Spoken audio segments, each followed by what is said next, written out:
Oke, halo para tetangga. Kita ketemu lagi di Jurnal Sanitra ya. Oke, seperti biasa video ini gue bikin tanpa skrip ya, apa adanya. Di sini gue bakal cerita aja, cerita tentang pengalaman dan juga apa yang lagi gue adepin di saat ini di waktu ini. Oke, kenalin gue Hasan dan gue adalah Gen Z yang sekarang masuk umur 25 dan gue sekarang lagi ada di fase quarter life crisis.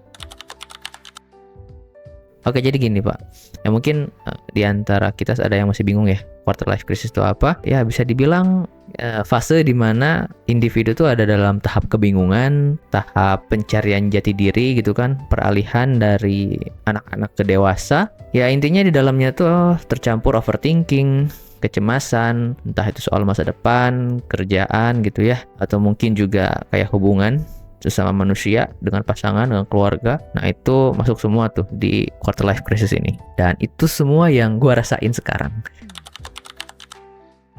Jujur sih Pak, jadi Gen Z di tahun ini, di waktu ini, itu bener-bener berat ya. Tiap hari adanya tuh ngerasa cemas aja. Ya kecemasannya tuh bukan kecemasan yang gak berdasar sih kalau gue.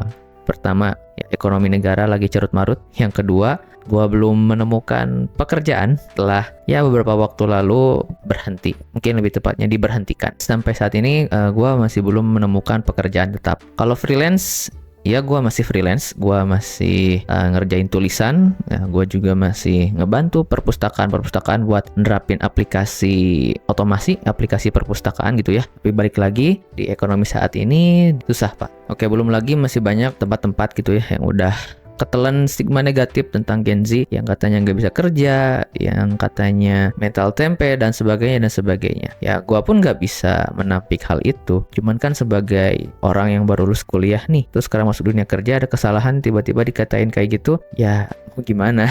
Kita nih baru mulai masuk loh. Nggak semua Gen Z itu langsung jago. Ada juga yang memang mesti di-train, entah itu memang di-train skill, juga di-train dari sisi attitude. Dan dari kondisi gua saat ini, kadang gue ngerasa nggak berguna, apalagi pas dibanding-bandingin sama anak tetangga yang katanya tuh dia mah udah pada kerja gaji bulanan. Terus kadang juga dibandingin sama saudara yang katanya udah jadi PNS. Gue pribadi ya awalnya nggak terlalu nanggepin lah, ya bodo amat itu jalur orang lain. Tapi kalau misalkan itu di detail ke gue setiap hari, ya akhirnya ngeganggu juga sih. Kecemasan yang gue rasain itu malah makin menjadi-jadi. Ya gue pun nggak diem aja, gue berusaha untuk memperbaiki diri gue, memperbaiki attitude gitu kan sambil nyari kerja. Tapi sampai sekarang belum ada yang berhasil. Paling banter cuma nyampe wawancara, kalau nggak wawancara pun ya tes psikotes gitu ya. Dan habis itu nggak ada kabar. Berawal dari kecemasan gitu kan, kecemasan soal masa depan, terus juga gue ngerasa nggak berguna ya. Karena kan nggak punya kerjaan tetap, terus ketika ngelamar kerja nggak ada yang keterima di mana-mana, ya di situ kadang gue ngerasa hopeless aja sih, tapi nggak sampai pengen bundir, nggak, cuma ngerasa kayak nggak ada harapan. Kadang pikiran-pikiran kayak gitu lewat aja di kepala. Gue bener-bener dilema, gue bener-bener nggak tahu arah. Gue ngerasa apapun yang gue lakuin itu salah.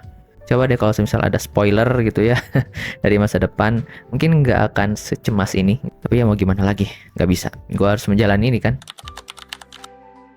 Nah, masalahnya di tengah quarter life crisis ini, banyaklah tuntutan dari masyarakat, tuntutan dari keluarga misalnya, tuntutan sosial kalau gue boleh sebut. Umur gue 25, bagi sebagian orang itu tuh udah usia yang matang lah buat nikah dan ngebangun keluarga. Dan kayaknya orang tua gue juga berpikiran seperti itu. Bapak gue bilang pengen cepet-cepet punya cucu katanya. Terus kalau ibu ya sama aja, nuntut gue untuk segera cari pasangan lah, nikah lah. Ya siapa sih yang gak mau? Gue pengen sebagai laki-laki yang sehat ya gue punya insting untuk membangun keluarga. Tapi ya balik lagi berkaca ke kemampuan gue saat ini, gue tabungan belum ada, kerjaan belum tetap, masa mau berkeluarga? Yang ada malah berabe ntar. Karena yang ngebangun keluarga itu kan butuh tanggung jawab. Dan itu tuh gak sekali dua kali orang tua gue ngomong kayak gitu, itu berkali-kali, sumpah ganggu banget. Nah selain dari orang tua juga tekanan tuh kayak datang lah dari keluarga gitu kan, dari kakek nenek, kemudian kayak paman, bibi, kalau di Sunda tuh kayak uak. Nah itu juga kadang suka ada tuh tekanan-tekanan, pertanyaan-pertanyaan yang seharusnya nggak dilontarkan lah, kayak sekarang gajinya udah berapa, kerja di mana, sudah punya pasangan atau belum. Dan yang paling nyakitin adalah karena kan gue sekarang posisinya masih freelance, bisa dibilang juga jobless ya, karena kadang job freelance tuh ada kadang enggak. San, lu sekarang kerja ngapain aja? Pas gue jawab gue freelance gitu kan, sambil gue bisa lihat di mata orang yang nanya tuh gue tuh nggak berharga anjir. Gue tuh dilihat dengan tatapan yang kurang mengenakan lah. Ya nggak semua sih, tapi adalah beberapa. Dan gue benar-benar orang itu seriusan. Lu nanya ke orang-orang yang jobless, yang masih dalam tahap mencari kerja, lu nanya cuma kepo, cuma pengen ngerendahin, men, lu iblis, seriusan. Lu nggak ngebantu apa-apa, mending diem. Kadang kita tuh terlalu kepo sama kehidupan orang lain. Kita terlalu kepo sama penghasilan mereka, pekerjaan mereka. Dan kekepoan itu kadang seringnya malah bikin enek orang yang ditanya. Nah, belum lagi itu kadang suka ada pertanyaan tuntutan dari masyarakat. Masyarakat di luar, gue nggak tahu kenapa ya orang-orang tuh melihat gue tuh kayak pemalas. Padahal ya gue nggak semales itu. Gue masih aktif nyari kerja kok. Gue masih aktif belajar kok. Gue masih aktif bikin konten kok. Kenapa ya? Kayak orang yang nggak punya kerjaan tuh dianggap pemalas. Ya gue juga masih bantu orang tua, masih bantu ngurus rumah. Ya walaupun gue cowok sih, gue juga masih nyuci piring, sapu-sapu, ngepel. Ya apapun lah yang gue lakuin selama masa pencarian kerja. Tapi kayaknya masyarakat tuh nggak melihat hal itu. Mereka tuh selalu memframing Gen Z yang jobless itu pemalas. Heran gue sumpah. Apa emang sehina itu ya?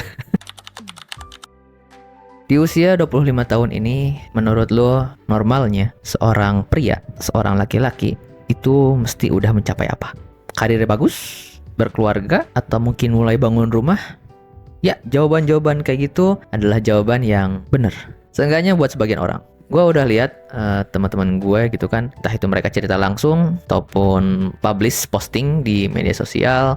Ada teman gue yang udah tuh lanjut pendidikan, jadi abis S1 langsung masuk S2 karena memang dia fokus tujuannya tuh ke bidang akademik. Ya mungkin dia pengen jadi dosen ya. Terus ada juga teman-teman gue yang udah nikah ya, bahkan ada juga yang udah punya anak lucu-lucu.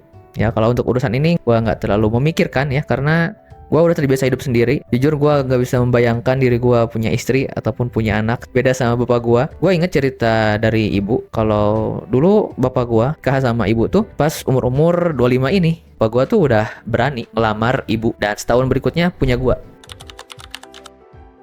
Tapi ya gue gak bisa terus ada di fase ini ya. Mau gak mau gue juga harus melangkah. Karena ya namanya juga fase quarter life crisis, perlu ada sebuah perubahan. Gue udah coba untuk bermeditasi. Kalau lu pernah lihat video gue yang sebelumnya, yang ini nih, nah disitu kan ada PR meditasi. Jadi selama meditasi itu gue sering berpikir, mikir-mikir gitu ya, ini sebenarnya gue mesti ngapain. Dan sampai gue dihadepin sama sebuah konten dari seorang influencer, gue gak bisa sebut namanya. Jadi hal pertamanya yang mesti Gen Z umur 25 yang ada dalam fase quarter life crisis ini adalah jangan bandingin diri lu dengan orang lain. Setiap orang tuh ada fasenya, kata dia. Ada masanya. Ada orang yang sukses di umur 25 ada, di umur 30 ada, di umur 35 ada. Setiap orang tuh beda-beda prosesnya. Ya juga ya, ternyata selama ini gue terlalu membandingkan apa yang gue milikin dengan punya orang lain. Gue belum puas ya sama omongan si influencer. Gue cobalah untuk nyari solusi lain, apa yang bisa ngebawa gue keluar dari fase ini. Dan nasihat kedua tuh malah datang dari sebuah artikel. Ini artikelnya bagus banget. Nah di artikel tuh bilang lakuin apa aja yang sekiranya bermanfaat buat lu, bernilai buat diri kita gitu ya. Dan memang passion lu tuh di sana. Gue sering bikin konten, gue suka hal itu. Plus juga gue suka nulis. Gue juga aktif untuk berbagi sama orang, untuk tetap terhubung dengan dunia, walaupun memang kadang dunia tuh nggak adil ya. Dan gue juga kadang cerita ke orang terdekat gitu ya. Ngobrol sama orang terdekat tuh itu benar-benar ngebantu sih, ngebantu rilis stres. Apalagi lo orangnya tuh introvert, pendiam gitu ya, selalu pengen sendirian. Lo mesti punyalah tempat buat curhat, tempat buat ngobrol. Kalau nggak gitu lama-lama lo bisa gila. Bayangin aja Gen Z kayak kita tuh dikepung dengan kecemasan, dengan tuntutan sosial, tuntutan masyarakat. Kalau kita nggak ada tempat buat ngobrol, bisa-bisa gila pak. Seriusan, coba aja sendiri. Tapi kalau misalkan emang nggak ada tempat buat curhat, buat ngobrol, ya gue sarankan untuk datang ke profesional ya, ke psikolog. Bahkan di awal-awal kayak baru ngerasa kecemasan aja nih tentang sesuatu, dan lu nggak bisa mengontrol hal itu, datang ke psikolog profesional itu bukan ide yang buruk, ide bagus malah.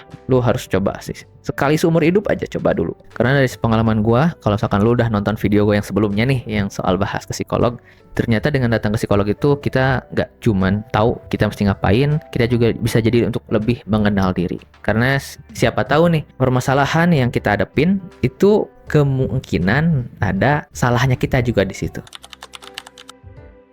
Oke, makasih buat kalian yang udah dengerin video ini sampai akhir. Gue juga minta maaf kalau misalkan dari tadi ada salah kata ya, kata-kata kasar, kata-kata yang tidak selayaknya untuk gue ucapkan. Gue minta maaf. Kita ketemu lagi di Jurnal Sanita berikutnya. Itu pun kalau kalian subscribe channel ini ya. Akhir kata, gue Hasan. See you next time.